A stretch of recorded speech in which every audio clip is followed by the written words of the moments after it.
வெளிநாடுகளில் இருக்கின்ற புலிகளுடன் இணைந்து ஜனாதிபதி அனுரகுமார திசாநாயக்கா அவர்கள் வேலை செய்கின்றார் என்று சொல்லி குற்றச்சாட்டை முன்வைத்திருக்கின்றார் விமல் வீரவன்ச.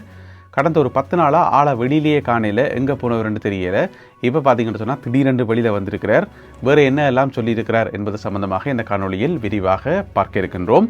மாலைதீவில் கைது செய்யப்பட்ட மிக முக்கியமான குற்றவாளி ஒருவர் இலங்கைக்கு அழைத்து வரப்பட்டிருக்கின்றார். அது குறித்தும் பார்க்கலாம். அதே வேளையில் கடலில் ஏற்பட்ட விபத்து காரணமாக கடலில் மூழ்கிய 2 மீனவர்கள் காப்பாற்றப்பட்டிருக்கின்றார்கள். இன்னும் ஒரு மீனவரை காணவில்லை என சொல்லப்படுகிறது. அது குறித்த விவரங்களையும், டெங்கு நோய் எதற்காக இப்பொழுது திடீரென பரவுகிறது, இந்த ஒரு கேள்விக்கான பதில் சுகாதார அமைச்சால வழங்கப்பட்டிருக்கிறது. எனவே அது குறித்தும் பார்க்கலாம். இந்த பிரதான செய்திகள் உட்பட மேலும் ஒரு சில செய்திகளும் தகவல்களும் இன்றைய காணொலியில் காத்திருக்கின்றன. தமிழடியான் சொந்தங்கள் அனைவருக்கும் வணக்கம். ஜூலை மாதம் 5ஆம் தேதி 2026ஆம் ஆண்டு ஞாயிற்றுக்கிழமை. வாருங்கள் காணொலிக்குள் போகலாம். விமல் வீரவன்ச கடைசியா உண்ணாவிரதம் இருந்தார் கோட்டை ரயில்வே ஸ்டேஷனுக்கு முன்னால. அந்த உண்ணாவிரதத்தால் ஒரு பிரயோசனம் இல்லை என்றதுக்காக பிறகு அடுத்த நாளே உண்ணாவிரதத்தை முடிச்சு கொண்டு போயிட்டார். அதுக்கு பிறகு பார்த்தீங்கன்னு சொன்னால் அடுத்த நாள் அவருடைய மனைவிக்கான நீதிமன்ற தண்டனை உறுதிப்படுத்தப்பட்டிருந்தது. 2 வருட சிறை தண்டனை என்று சொல்லி அவள் ஜெயிலுக்கு போயிட்டா. அதுக்கு பிறகு சத்தம் படாமல் மூச்சு பேச்சு இல்லாமல் இருந்தவர் இப்போ பார்த்தீங்கன்னு சொன்னால் திடீரென்று வெளியில் வந்துக்கார். ඒ සියලු කටයුතු වලට නායකත්වය දීපු කෙනා තමයි කරන්නාගොඩ හිටපු නාවික හමුදාපතිතුමා අඩ්මිරාල් ஆஃப் தி ஃப்ளீட் வசந்த කරන්නාගොඩ මැතිතුමා. அப்போ விமல் வீரவன்ச வெளியில் பேட்டி கொடுக்குறாருன்னு சொன்னால் அங்கே ஏதோ சம்பவம் நடந்திருக்குன்னு தான் அர்த்தம். என்ன சம்பவம் நடந்திருக்குன்னு சொன்னால், கடற்படையினுடைய முன்னாள் தளபதி வசந்த கர்ணா கூட கைது செய்யப்பட்டவர் தானே, காலமாக கைது செய்யப்பட்டு பின்னேரம் பிணையில் விடுவிக்கப்பட்டவர் தானே. உடனே வெளியில் வந்துட்டார் விமல் வீரவன்ச. இப்படியான சந்தர்ப்பங்களில் தான் வெளியில் வருவார். என்ன சொல்லியிருக்காருன்னு சொன்னால், ஜனாதிபதி அனுரகுமார திசாநாயக்கா உலகம் முழுவதும் இருக்கக்கூடிய, ஒரு நாடில் 2 நாடில் உலகம் முழுவதும் இருக்கக்கூடிய புலிகளுடன் இணைந்து செயல்படுகின்றார். அவர்களை மகிழ்ச்சிப்படுத்துவதற்காக அவர்களோடு செய்து கொள்ளப்பட்ட ஒப்பந்தத்தின் அடிப்படையில் தான் ஜனாதிபதி அனுரகுமார திசாநாயக்கா அவர்கள் செயல்படுகிறார் என்று சொல்லி விமல் வீரவன்ச சொல்லியிருக்கார். இதுக்காக முதல்ல அவருக்கு மேலே வழக்கொண்டு போடணும். வழக்கொண்டு போட்டு ஒப்பந்தம் என்று சொல்கிறீங்களே, அது என்ன ஒப்பந்தம், எங்கே காட்டுங்க, அந்த ஒப்பந்தத்தை பேப்பரை காட்டுங்கன்னு சொல்லி கேட்கணும். ஆனால் யாரும் வழக்க போடுற மாதிரியே தெரியலை. எனவே விமல் வீரவன்சவன்ற கதையை எதுக்கு கணக்கில் எடுப்பாண்டி போட்டு பேசாம விட்டுச்சுன்னு தெரியலை. இருந்தாலும் அவர் சொல்லியிருக்கார், வெளிநாடுகளில் இருக்கின்ற புலிகளுடன் ஜனாதிபதி அனுரகுமார திசாநாயக்காவுக்கு ஒரு ஒப்பந்தம் இருக்காம். எனவே அந்த ஒப்பந்தத்தின்படி அவர்களை மகிழ்ச்சிப்படுத்துவதற்காக தொடர்ந்து இராணுவத்தினரை கைது செய்து கொண்டே இருக்காராம். நாட்டுக்காக போராடிய இராணுவத்தினரை தொடர்ந்து கைது செய்யறாம்னு சொல்லி பெரிய ஒரு பட்டியல் ஒன்று வாசி சொல்லியிருக்கார். முதல்ல முன்னாள் கடற்படை தளபதியாக இருந்த நிஷாந்த உள்லுக்காக தென்ன அவரை கைது செய்ததாம். பிறகு கடற்படையினுடைய புலனாய்வு தளபதி கைது செய்யப்பட்டு சிறையில் அடைக்கப்பட்டாராம். பிறகு சுரேசாலே கைது செய்யப்பட்டு சிறையில் அடைக்கப்பட்டிருக்கார். இப்போ பார்த்தீங்கன்னு சொன்னால் வசந்த கர்ணா கூட கைது செய்யப்பட்டிருக்கார். இப்படி தொடர்ச்சியாக இராணுவத்தினர், கடற்படையினர், புலனாய்வு துறையினர் எல்லாரையும் அனுரா அரசாங்கம் கைது செய்யறதுக்கான காரணம் இதுதான், புலிகளை மகிழ்ச்சிப்படுத்தத்தான் என்று சொல்லி விமல் வீரவன்ச குற்றச்சாட்டுக்களை முன்வைத்திருக்கிறார். யோசிச்சு பார்த்தோம்னு சொன்னால், இந்த இராணுவ தளபதிகள் எல்லாம் கைது செய்யப்பட்டது உண்மைதான், கொஞ்சம் பேர் சிறையில் அடைக்கப்பட்டது உண்மைதான், எல்லாமே உண்மைதான். ஆனால் அவையில் ஒரு குற்றமும் செய்யலையா? ஏதோ ஒரு குற்றம் செய்ய போய்த்தானே, அந்த அடிப்படையில் தானே அவர்கள் கைது செய்யப்பட்டார்கள். இப்போ பார்த்தீங்கன்னு சொன்னால் வசந்த கர்ணா கூட அன்றைக்கு கைது செய்யப்பட்டது யோஷித ராஜபக்சவுக்கு தேவையில்லாத பதவிகள் கொடுத்ததும், அவரை இங்கே லண்டனுக்கு அனுப்பினதும், அரசாங்க சொத்துக்களை வீணாக்கினார் என்று சொல்லி. அப்போ ஏதோ ஒரு குற்றம் செய்ய போய்த்தானே கைது செய்திருக்கிறார்கள். அது விமல் வீரவன்சவுக்கு விளங்காது. அவர் இந்த மாதிரி கதைச்சு அந்த இனவாதத்தை கிளப்பிக்கொண்டே இருக்கணும். இதுதான் அவருடைய நோக்கம். எனவே இந்த இனவாதத்தை பரப்புகின்ற விமல் வீரவன்ச, உதய கமன் பில இந்த குரூப்புக்கு ஒரு முடிவு காணும் வரைக்கும் இலங்கையில் இலங்கை மக்கள் அமைதியாக இருக்கிறது கஷ்டம். எனவே அரசாங்கம் இவர்களுக்கு எதிரான நடவடிக்கையை முதல்ல எடுக்கணும். மாலைதீவில் கைது செய்யப்பட்ட குற்றவாளி ஒருவர் இலங்கைக்கு அழைத்து வரப்பட்டிருக்கின்றார் நேற்று சனிக்கிழமை. அதாவது இவர் எந்த சம்பவத்தோட சம்பந்தப்பட்டவர் என்று சொன்னால், இவர் கிட்டடியில் ஒரு லோயருடைய மனைவியும் ஒரு சூப்பர் மார்க்கெட்டுக்கு பக்கத்தில் இருக்கிற கார் பார்க்கிங்கில் வச்சு சுட்டுக் கொல்லப்பட்டிருந்தார்கள் தானே, அக்குரே கூட என்ற இடத்துல அந்த கொலையாளிகளுக்கு வந்து உதவிகள் செய்தார். அந்த கொலையாளிகள் எல்லாருமே வந்து ஏற்கனவே கைது செய்யப்பட்டுட்டார்கள். அதில் சம்பந்தப்பட்ட முக்கியமான முழு பேரும் கைது செய்யப்பட்டிருக்கார்கள். எல்லாருமே வந்து இப்போ தடுத்து வைக்கப்பட்டிருக்கிறார்கள். அந்த குற்றவாளிகளுக்கு வந்து உதவி செய்தார், காரில் ஏற்றி இறக்கினார் என்று சொல்லி இவர் மேலே குற்றச்சாட்டு இருக்குது. இவர் நாட்டை விட்டு தப்பியோடி எப்படியோ மாலத்தீவுக்கு போயிட்டார். பிறகு மாலத்தீவில் கைது செய்யப்பட்டு இப்பொழுது இலங்கைக்கு அழைத்து வரப்பட்டிருக்கின்றார். நேற்று சனிக்கிழமை எப்போவுமே சொல்கிற மாதிரி அந்த அலுமினிய பேப்பரால் மூடிக்கொண்டு அழைத்து வரப்பட்டிருக்கின்றார். அன்றைக்காரோ கேட்டிருந்தீங்க, அது என்ன அடிக்கடி அலுமினிய பேப்பரால் மூடுறன்னு சொல்லி சொல்கிறீங்களா, அது என்னன்னு சொல்லி. இப்போ நீங்கள் படத்தில் பார்க்குறீங்க, இதுதான் அது. இது வந்து ஒரிஜினலாக அலுமினியம் கிடையாது, இது வந்து தேர்மல் கவர் என்று சொல்கிறது. இந்த மாதிரி விமானங்களில் வந்து கூட்டிக் கொண்டு வாராக்களை வந்து இப்போ மற்ற பயணிகளுக்கு பக்கத்தில் குற்றவாளிகளை இருத்தக்கூடாது தானே. எனவே அவர்களை வந்து செப்பரேட்டாக கொண்டு வரத்துக்காக, மறைச்சு கொண்டு வரத்துக்காக பயன்படுத்தப்படுற ஒரு பொருள் என்று வையுங்களேன். எனவே அதால் இழுத்து மூடிக்கொண்டு நேற்று கட்டுநாயக்கா விமான நிலையத்தால் அழைத்து வரப்பட்டிருக்கின்றார் குறிப்பிட்ட இந்த குற்றவாளி. திருகோணமலை கடலில் கடற்றொழிலுக்காக சென்ற 3 மீனவர்கள் படகு விபத்துக்குள்ளானதால் கடலுக்குள் மூழ்கிய சம்பவம் ஒன்று பதிவாகி இருக்கிறது. வெள்ளிக்கிழமை காலமே ஒரு படகுல 3 பேர் போயிருக்கணும்.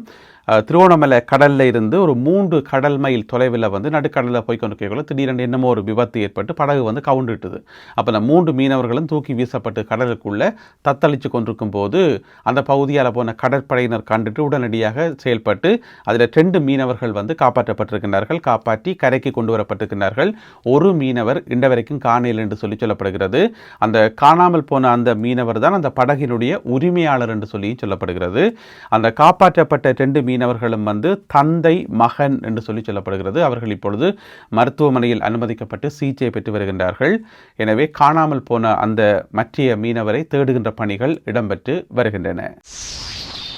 மிகப்பெரிய போதை வலையமைப்பு ஒன்றை, போதைப்பொருள் மாஃபியா கும்பல் ஒன்றை வளைத்து பிடித்திருக்கின்றார்கள் போலீசார். இந்த சம்பவம் எங்கே நடந்திருக்குன்னு சொன்னால் சாய்ந்தமருது பகுதியில் நடந்திருக்குது. அதாவது சாய்ந்தமருதில் இருக்கக்கூடிய பெட்ரோல் ஸ்டேஷனுக்கு பக்கத்தில் வந்து ஒரு கேங் ஒன்று இருக்குது, ஒரு போதைப்பொருள் மாஃபியா ஒன்று செயல்படுதுன்னு சொல்லி போலீஸுக்கு வந்து தகவல் கிடைச்சிட்டுது. அப்போ போலீஸார், எஸ்டிஎஃப் எல்லாரும் சேர்ந்து ரவுண்ட் அப் பண்ணி அந்த இடத்துல ரவுண்ட் அப் பண்ணும்போது இந்த குரூப் என்ன செய்யுது, தப்பி ஓடிக்கணும் காரில், அங்கேருந்து காரில் தப்பி ஓடிக்கணும். அப்போ தப்பி ஓடின அந்த குரூப்பை வந்து போலீஸ் வந்து பின்னாலேயே துரத்தி கொண்டு போயிருக்குது. அப்படியே துரத்தி கொண்டு அவையெல்லாம் விடாமல் ஓடி ஓடி அப்படியே மாறி மாறி ஒரு பெரிய ஒரு சேசிங் ஒன்று நடந்து, படங்களில் வர மாதிரி பெரிய ஒரு சேசிங் ஒன்று நடந்து ஒரு கட்டத்தில் வந்து மின்னல் வேகத்தில் அந்த காரில் போயிருக்கணும், கண்ட்ரோல் இல்லாமல் போயிருக்கணும். போயிட்டு என்ன செய்யணும், ஒரு இடத்துல வந்து ஒரு லொரி ஒன்று நிறுத்தி வைக்கப்பட்டிருந்ததாம் சாலை ஓரத்தில், அதில் கொண்டு போயிட்டு இடிச்சிருக்கணும். இடித்து பிரேக் அடித்து அப்படியே நின்றுருக்கணும். நின்றோன்னா பின்னால் ஓடி போய் போலீஸ் அந்த அவ்வளோ பேரையும் வந்து கைது செய்திருக்கின்றார்கள். இவர்களிடமிருந்து பல கோடி ரூபாய் பெறுமதியான போதைப் பொருட்கள் மீட்கப்பட்டுள்ளன என்று சொல்லி முதல் கட்ட தகவல்கள் தெரிவிக்கின்றன. இப்போ வந்து கைது செய்யப்பட்ட அனைவரும் விசாரிக்கப்பட்டு வருகின்றார்கள். மேலதிக தகவல்களுக்காக காத்திருப்போம். உள்ளூரில் தயாரிக்கப்பட்ட 2 துப்பாக்கிகளை போலீசார் மீட்டிருக்கின்றார்கள். இப்போ நீங்கள் படத்தில் பார்க்குற இந்த 2 துப்பாக்கிகளும் தான் போலீசாரினால் மீட்கப்பட்டிருக்கின்றன. எங்கே என்று பார்த்தீங்கன்னு சொன்னால் மோதர பகுதியில். இந்த மாதிரி துப்பாக்கிகள் எங்கேயோ கண்ட மாதிரி கிடக்கே என்று சொல்லி நீங்கள் கேட்டிங்கன்னு சொன்னால், இப்போ ஒரு கொஞ்ச நாளைக்கு முதல், ஒரு 20-25 நாளைக்கு முதல் தெமட்டகொட பகுதியிலையும் இதே மாதிரியா அசல் இதே மாதிரியான துப்பாக்கிகள் வந்து 18 துப்பாக்கிகள் வந்து மீட்கப்பட்டிருந்தது. அது எல்லாமே வந்து உள்ளூர் தயாரிப்பு தான். அந்த 18 துப்பாக்கிகள் மாதிரியே அது தெமட்டகொட, இது வந்து மோதர, இந்த 2 துப்பாக்கிகளும் வந்து இப்போ மீட்கப்பட்டிருக்கின்றன. அப்போ போலீஸாருக்கு இந்த துப்பாக்கிகள் சம்பந்தமாக தகவல் கொடுத்தது யாருன்னு பார்த்தீங்கன்னு சொன்னால், கிட்டடியில் துபாயில் கைது செய்யப்பட்டு இலங்கைக்கு அழைத்து வரப்பட்டிருந்த மற்றும் ஒரு பாதாள உலக குழு உறுப்பினர், அவருடைய பேர் வந்து மோதர சத்துர.